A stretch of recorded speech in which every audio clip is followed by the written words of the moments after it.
Good day, ladies, NBs, and etceteras. Facts and Features is coming out. You can watch that right now if you become a member. In the meantime, I wanted to make a tier list of my favorite maps because it's occurred to me I've never really done a lot to state my opinions on the game. I sort of arose not too long after Hitman 3 came out. So by the time that I got into this rhythm of making Facts and Features and the Absurd Hitman Challenge and stuff, basically everything was out already. So, I'm going to give my thoughts on all the maps. As you can see, we have everything from the ICA facility to Romania, including Ambrose Island here. So, without any further ado, let us begin with the ICA facility. This is where the world of Assassination started, with this in the beta. And it's also where everybody is introduced, even if you only owned Hitman 3 back before that came with the entire trilogy, the game would still tell you to start with the ICA facility because that is a tutorial for how everything works. And in that respect, I don't think it's very good. The ICA facility, I'm not sure if it's just due to some flaw in the map design, or if it's because these features weren't fully worked out before its release. Or maybe it was just a rush job, but the ICA facility is not a very good tutorial. It's missing cameras entirely. Its disguise system isn't really as complex as the proper maps. But, that being said, I do really like the setting of it being a simulation. Everything that's going on. I think that's really cute that everybody participating is an actor and that everything is just wooden props and stage lighting and stuff. That's adorable. I think I will place it in C. That sounds about right to me. Now, for a real map, Paris.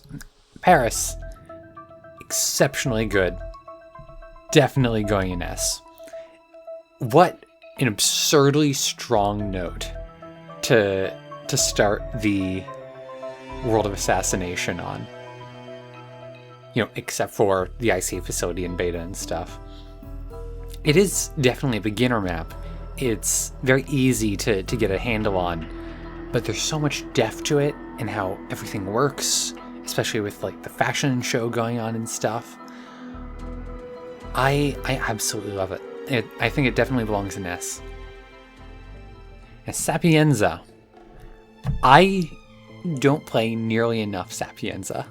I'm somewhat ashamed to say. I think it's mostly because World of Tomorrow, I don't think it's a very good mission. You have the two targets in that same area, in the mansion, and then you have the virus, which is a pretty annoying third target below it. I'm not a fan of having more than two objectives. I think I'm going to put an A. But I will leave an asterisk here saying that this could definitely go up if I played it more. Because Sapienza is definitely a very attractive level. I absolutely love it in that aspect. The soundtrack is particularly good. The soundtrack of Paris is good as well. And I also like how it feels like it's doubling down on the Bondy elements of Hitman 2016. Because I have recently watched basically all the Bond films. And Sapienza does feel like it's taking from the best of that in many aspects, while still remaining quite a good level for a stealth game. So, that belongs in A for me. Now, Marrakesh. I do not like Marrakesh. I don't think it's a very strong level. The riot feels very, very plain. It's a shame that it's the big crowded level of Hitman 2016, and it doesn't do anything with that crowd. Especially in 2016 when the crowd couldn't even hide you from enforcers or anything. The school is an absolute nightmare for stealth.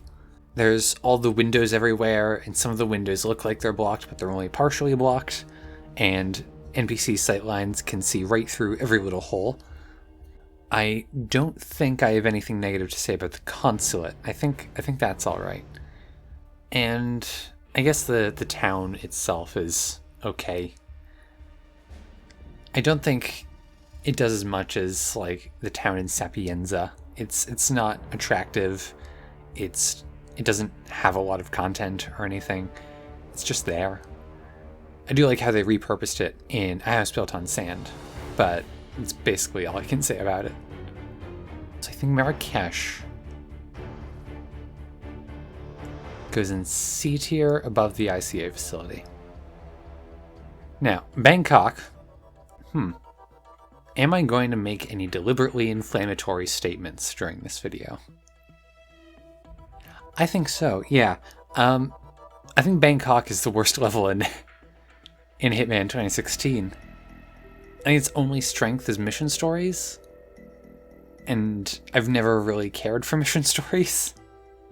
I don't like how copy-pasted it feels with the two wings that are perfectly symmetrical, and also the cameras placed on the exact same spots on every floor, and also how the camera box positions are absurdly unreasonable now that they've removed that camera box that was in the backyard.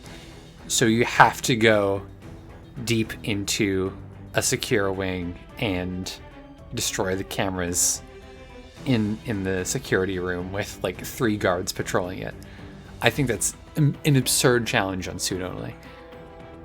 I should say that for these levels that I haven't played so much, that haven't immediately grabbed me, a lot of my opinion is going to be based on how they play suit only, due to both me doing them suit only Silent Assassin back when I accomplished all the classics challenges for every level, and due to the absurd Hitman challenge, which is of course suit only. Speaking of suit only, I think Bangkok has the most linear suit only route of any of these maps. It's absurd. There's so many points that I think you just need to cross. Like the rooftop spanning between the wings. Like, I'd be amazed if it's possible to kill Jordan Cross Sasso in any reasonable manner without crossing that rooftop. So I think Bangkok goes in D, which is probably going to be quite controversial, saying it's worse than the ICA facility, but that's my opinion. Now, Colorado is one I don't have nearly enough experience with, and I wish I liked Hitman less before I actually played Colorado, because I feel like I've heard so much that's shit that I haven't even given it much of a chance. I've barely touched the level, and I should do more with that. I should do more with all of these levels, honestly. But yeah, for Colorado Sasso, I think I just looked up a tutorial. I might have also used the Seeker and Electric Phone back when those were an option. I'm gonna put in D, but I'm gonna say it's better than Bangkok, because I don't feel confident calling it the worst map I've rated so far when I've played it so little. Whereas with Bangkok, I've played enough of that to know that I do genuinely hate it. Like, I cannot stand Bangkok. Now, Hokkaido, this is the easiest S I'll ever have. That goes to the very front, just above Paris. Hokkaido is by far the level I've spent the most time in. I fucking love Hokkaido. You know, while I'm making deliberately inflammatory statements, I know that some people aren't too fond of Hokkaido, and I think those people have a skill issue. I'm aware that some people struggle to get past the doors and stuff, but like, there's so many ways past the doors and around the doors. Like, this could just be all of my experience in Hokkaido talking, but I genuinely cannot understand struggling to understand it and how the level works. Anyway, yes, that's at the very top. Hawke's Bay. This isn't one I think about too often, but I do think It's pretty good. So I feel like I have to factor in here what all these levels are going for. And Hawke's Bay is not too ambitious. It only has like 5 mastery levels. Not too many challenges or anything. But it can still be pretty fun to toy around with. I like how it's a very moody set piece. And it does its job as a set piece quite well. For a level that's so sparsely populated and that's so small in real terms, not in real estate terms, it's a surprisingly good sandbox. So I'm going to say that goes C ahead of the ICA facility, because the ICA facility struggles as a tutorial for the base mechanics. Hawke's Bay does a much better job tutorializing Hitman 2 mechanics like bushes, grenades, the trank, and letting you play around with those. Miami. I absolutely love Miami. This might just be a bit of ghost mode nostalgia, but I spent so much time on Miami, and it also feels like Paris, where it's like, I feel like I have an intuitive understanding of the level and so much of it, but I know if I dig a little bit deeper, there's just so much more in there. Like, I spent so much time in the level before Hitman 3 came out, but it wasn't until like 6 months after Hitman 3 came out that I finally discovered the opportunity with Sierra, where you kill her with the chili shots. And it was so awesome experiencing that. There's just so much content that it does truly feel like it rivals Paris. In fact, would I put it ahead of Paris? That's tough. You know what? I think I do like Miami more than Paris, which feels wild to say out loud, but I feel like with Miami, there's so much there that I've not discovered, even after spending so much time on it. I only got the Chameleon Challenge done there like a year ago, after over 1,000 hours in Hitman's 2 and 3. Well over 1,000 even. Yeah, with Paris, I feel like I've exhausted everything that map has to offer in terms of real content, whereas with Miami, I feel like I always have something to discover there. So yes, that goes in second place in S. Now, Santa Fortuna is tough, because we are entering the first of the proper Hitman 3 levels. Sorry, the Hitman 2 levels. I don't believe Santa Fortuna was in Hitman 3. But yes, the proper Hitman 3 levels, almost all of them have 3 objectives, and they're way too big than is good for them. And on one hand, it means there's a lot of content. It's like Miami, where there's endless content to discover. But also, just finishing the level can feel like a pain in the ass. It feels like it takes you an hour just to finish. I'm of the firm belief that Rico Delgado should be the only obligatory target, and you should have the choice of murdering Andrea or Jorge, because 3 objectives is just too much. I think Sapienza proved that, and IOI realized it a little bit too late before making that the focus of almost every Hitman 2 map. So I'm gonna put Santa Fortuna in B, because it does still feel like it has endless content. It does still feel like it has so much to offer me. It was also really fun in ghost mode, but I can't put on the same level as like Sapienza, even, which feels so much more focused, because at least there the 3 objectives are all in the same area, whereas in Santa Fortuna you're almost always at least going to have to cross basically the entire map to kill all your targets. But again, maybe that opinion would change if I played more of it, because it's also a level I haven't played enough of.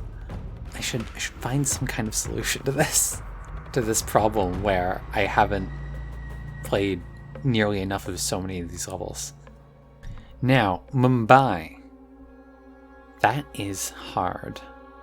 Mumbai is a very divisive level, but I have a lot more respect for it than I do for a lot of the other Hitman 2 maps that are too big, because I really love how ambitious it is. It just shows you up front how much it's trying to do with like the Kashmirian and all the crowd NPCs and stuff. And there's a vibe to it. It's a really, really strong vibe. I also love the setting of the skyscraper with Rangan in it. Unfortunately, I do still have that problem with the 3 targets. I do think it should be you have to kill the Maelstrom and then you have the choice of killing Shaw or Rangan, because I think 3 objectives is just too many to have to do every single playthrough. I'm gonna give this a high B. But once again, if I played this a little bit more, I think I'd like it a lot more. Whittleton Creek. Ooh, that's tough. So my primary concern with the Hitman 2 maps have been they have too many objectives. And Whittleton Creek is just like, oh, you think 3 objectives is too many? What about 5? Because you need to kill the 2 targets, and you need to collect 3 pieces of evidence. And you also need to make sure the pieces of evidence that don't give you redundant information. It's a lot. I love the aesthetics of Whittleton Creek. I love the map design and stuff. I actually, unlike Bangkok, which felt copy-pasty, Whittleton Creek is copy-pasty, but in a way that I kind of like. Even though the layout of the houses are the same, each of them has little differences in like their furnishings, and like Cassidy's house is an absolute mess that I absolutely love. It makes you pay attention to the little details to notice, oh yeah, this belongs to Cassidy, this belongs to Helen West, and this belongs to Janus. But I just can't get over how much of a pain it is to actually finish it.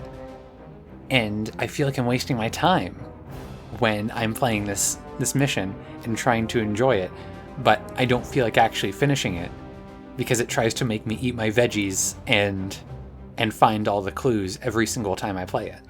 So I'm going to give this a high C, which I think is probably a bit harsh, but I do think it's deserved just because of how much of a deal breaker those objectives are. They're just absurdly excessive. Ambrose. Ambrose is a shame because nobody plays it. Because it is the most recent Hitman level, and I don't think I have any interest in it, really. It does have 3 objectives, which I'm not a huge fan of, and it doesn't feel as ambitious as the other Hitman 2 maps like Sgail, Santa Fortuna, Mumbai, because it is, of course, developed after the release of Hitman 3, as opposed to being developed within a proper game development cycle. I think I'm gonna put Ambrose in a high D, because I just find it so uninteresting. I think that's its biggest crime to me. It feels boring. Like, I feel like the setting of militia versus pirates should be more interesting, but I'm not intrigued by it on any level, really. Maybe it was just because I was sort of checked out of Hitman when it released, but I don't think it's for me. Again, maybe that'd change if I played it more, but I have no interest in playing it more. Now, the Isle of Sgail. This is going to be incredibly controversial. Low A. I think this is one of the best maps in the trilogy. I think everybody sleeps on it because it's hard. It's definitely hard. Because the moment you get into a fight, you're basically destined to die. There's so many goddamn guards. Especially since some of those guards also immediately pick a fight with you the moment they spot you. But its aesthetics are just so strong. It doesn't make the same mistake as so many other Hitman 2 maps, where it's too many objectives. It is only 2, and like they're pretty tough objectives, but at least that's only 2. So I don't need to run across the entire goddamn map. And also, critically, unlike a lot of Hitman 2 maps, which went for very wide maps, the Isle of Sgail does a pretty good job of controlling its lateral space, but has so much verticality to it. And that also means it's one of the first maps since like Paris that actually allows you to properly travel around it via ledges and pipes and stuff, which I always love, especially for suit only. So yes, I think that deserves a low A. New York. Now, this is, to me, really just a matter of whether it belongs in high A, where it probably belongs, or S, where I think it belongs. Am I going to try present myself with some veil of authority and objectivity, or am I just going to go full subjective and give it S above Paris? It's tough, but I think it's better than Paris.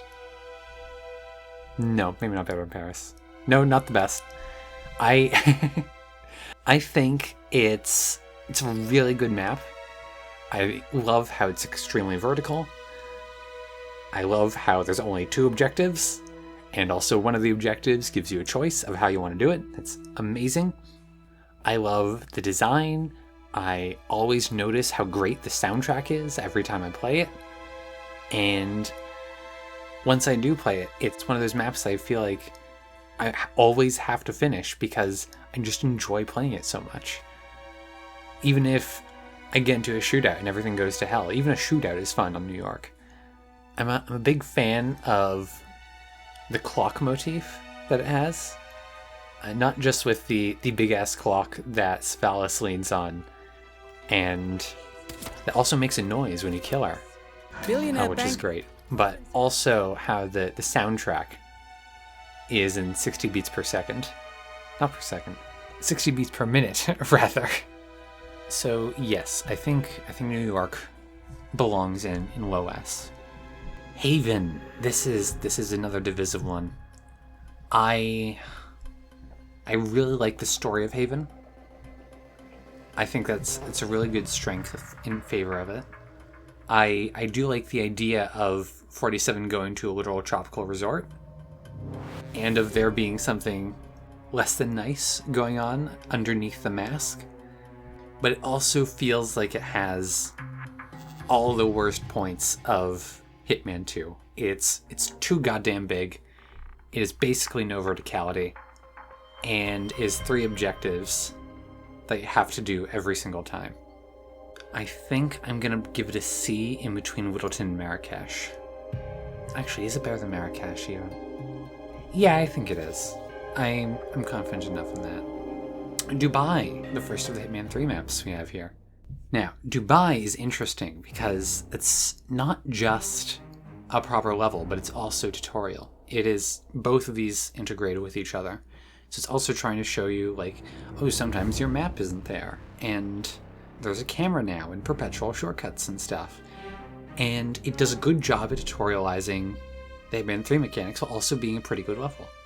So by default, I think it deserves to at least be above Hawke's Bay.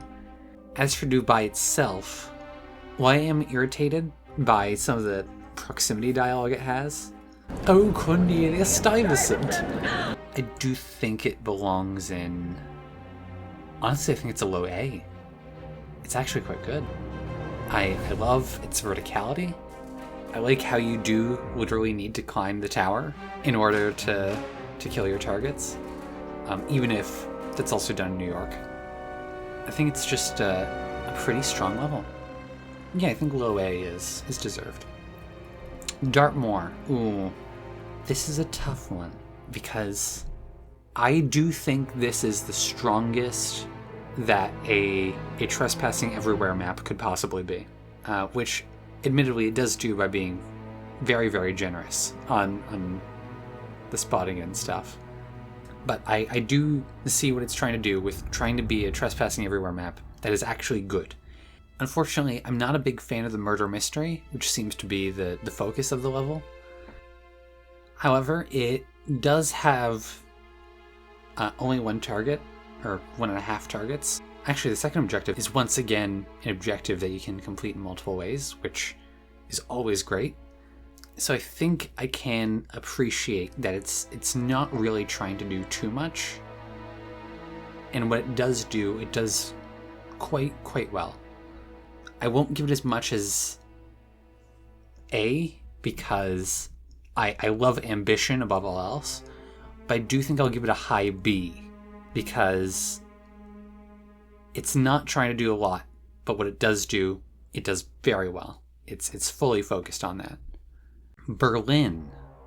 Berlin is just a really good map, but there's one thing I can't stand about it, and that's the atmosphere. I'm not a big fan of the dark blue and gray everywhere outside, even if I do like how it's juxtaposed with the inside of the nightclub, which I do quite enjoy. I'm also not the biggest fan of the music when you're outside. It feels a bit more dull than a lot of the other tracks. But the gimmick itself of the 10, possibly 11 targets that you need to kill is very fun, especially on a first playthrough. And still manages to maintain its fun on secondary playthroughs once all of your targets are marked. I will say, I think a first playthrough would be more fun if you couldn't just immediately find agents by looking around an instinct for enforcers. But I can look past that because it's still a very fun gimmick on second playthroughs. So I think I'll give it A, but where an A? It's definitely better than Dubai. Is it better than Sgail? I think it is.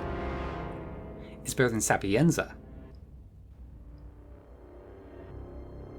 I don't think so.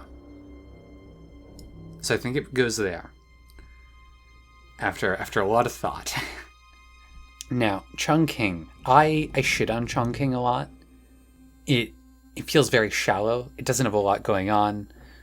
The block is visually extremely uninteresting.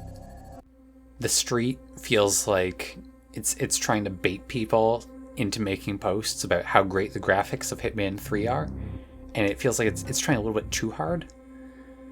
I do actually like the sterile atmosphere of the ICA facility, even if that's already been done quite a bit before in Hokkaido and Sapienza. But where would it belong on a list? I do think it's a very shallow map.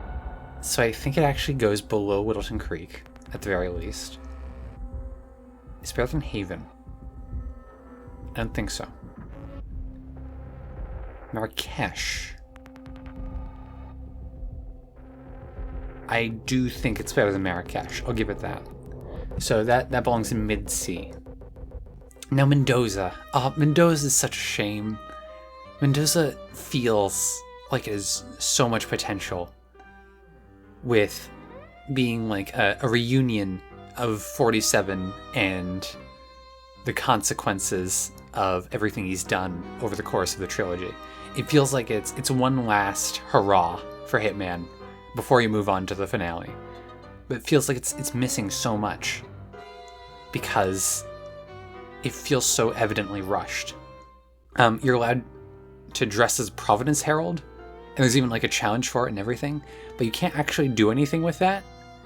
You can't, like, say, vote against Yates in the encounter with him, or do anything else particularly interesting. Like, you can't even sit at the table during that meeting, which is a mighty shame. And also, I'm not sure why it doesn't have Jason Portman. Portman has had a different voice actor in every single appearance he's had, I believe, in Hokkaido, Haven Island, and the Isle of Sgail. So it's not like they couldn't get his voice actor in, because his voice actor could be basically anybody. And he's one of the precious few NPCs who does go across multiple maps, with one of the few others being Amos Dexter, who's also not there. So it feels like it's missing quite a bit. It also didn't have that car park exit on release. So when Hitman 3 originally released, Mendoza just literally did not have a legal way to leave the map in your suit. You had to trespass to escape, which I'm not a fan of for a map with so many legal areas. That was eventually fixed, fortunately. Yeah, it's tough because Mendoza, it's a good map, but it could be so much better. I think I'm going to give it a high B. I think it's better than Dartmoor, but it's not as good as Dubai, because Dubai is a finished product, whereas Mendoza feels too rushed. And last but not least, Romania. Now, it's tempting to just make this one worse than Bangkok. But I have said for the other maps that I am adjusting my expectations based on what the map is trying to do. And it is tradition to end a Hitman game with a big mission where you kill everyone on a small map. Blood Money did it. I believe Sound Assassin did it. Absolution sort of encouraged you to be stealthy about it, but there's 3 guys in the courtyard who you had to kill who are guarding Travis. So yeah, there's always been a mission where you need to kill everyone. And I respect that they finished the World of Assassination with one, since this is basically just one big game. I also respect what it's trying to do with the single-use items and giving you low amounts of ammo, so that you have to mix environmental kills and a bit of melee with your fights. But it is not a sandbox in any way. It is just a corridor and a cool fight generator, which I'm not the biggest fan of. You know what? I'm gonna give it a high D, because I don't think it's better than any of the maps in C, but I would rather play Romania than any of the maps below it in D. I do think it deserves at least that. And with that is my tier list. This is what I think, evidently, of all the maps present in the world of Assassination. But I do have an idea. It's an insane idea, but it is an idea to play all of these maps, spare the ICA facility, Hawke's Bay, and Romania, to play all these maps for some amount of time, to give each of them their own time in the spotlight. I'm not sure how exactly I'll do that, or how I'll turn that into a series of videos, but if you'd be interested in seeing that, and what it produces, do tell me in the comments below. And with that, I think we're done here for today. Thank you very much for watching. I've been Cassidy, and have a nice day.